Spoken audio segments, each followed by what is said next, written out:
guitar gate level 2.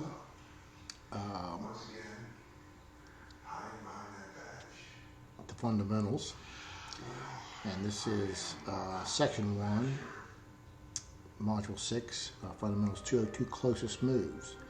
I got here pretty quick when I first started, and I suddenly realized when I got here that I was way over my head.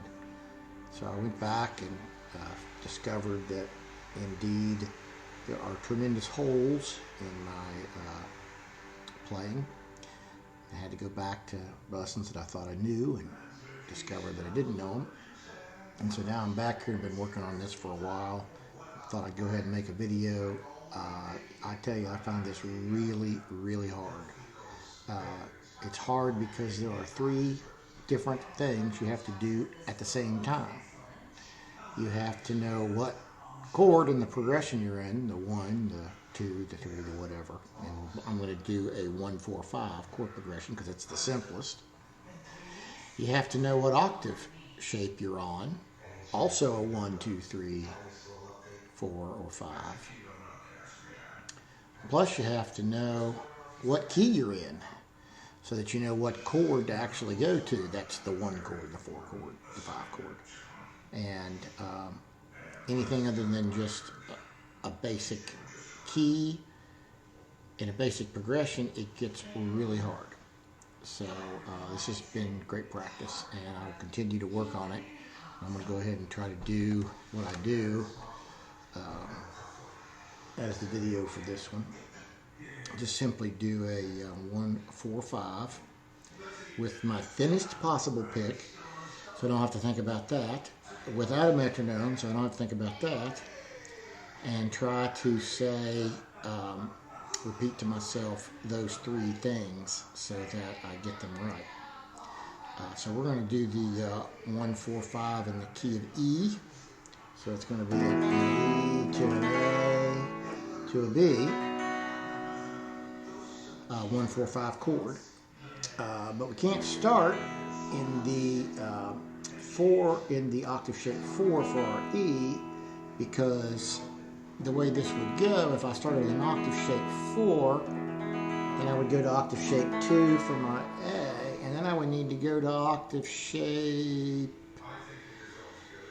4 for my B, and octave shape 4 for my, no, that's not right. See, that's why this is so hard. E is octave shape 4. So then I would go to octave shape 2 for my A, and then I would need to go to octave shape 1 for my B, but I can't do octave shape 1 because the nut precludes. So I really need to kick it up 1 and start with octave shape 5. Octave shape 5 for my E chord. So we're going to play our, get this a little bit.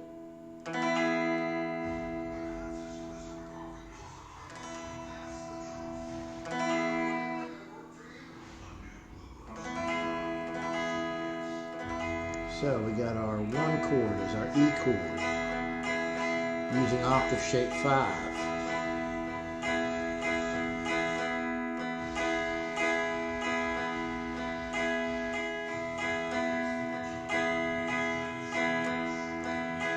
And then we've got our A chord, which would be using octave shape 3. And then our B using octave shape 2. Back to our E, which is our 1 chord played in octave shape 5. So if I move it up 1, octave shape 5 now becomes octave shape 1. So now we're going to start the progression.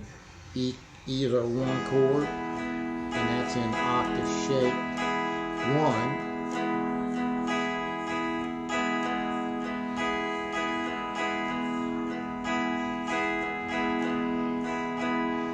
A is our 4 chord in octave shape 4.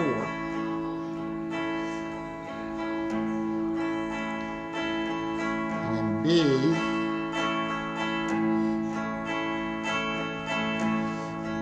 is our 5 chord, and it played in octave shape 3. Back to our E chord, the 1 chord in octave shape 1. So if that was octave shape 1, this would be octave shape 2 for our E chord. So we got our E chord, the 1 chord, played in octave shape 2. Now we have our A chord, the 4 chord, played in octave shape 5. And then we got our B, the 5 chord, played with octave shape 4. And then back to our E chord, the 1 chord in octave shape 2. So now we got to play E in octave shape 3 to move up. So we got E, our 1 chord, played with octave shape 3, which means A is our 4 chord, and it's going to be played in octave shape 1.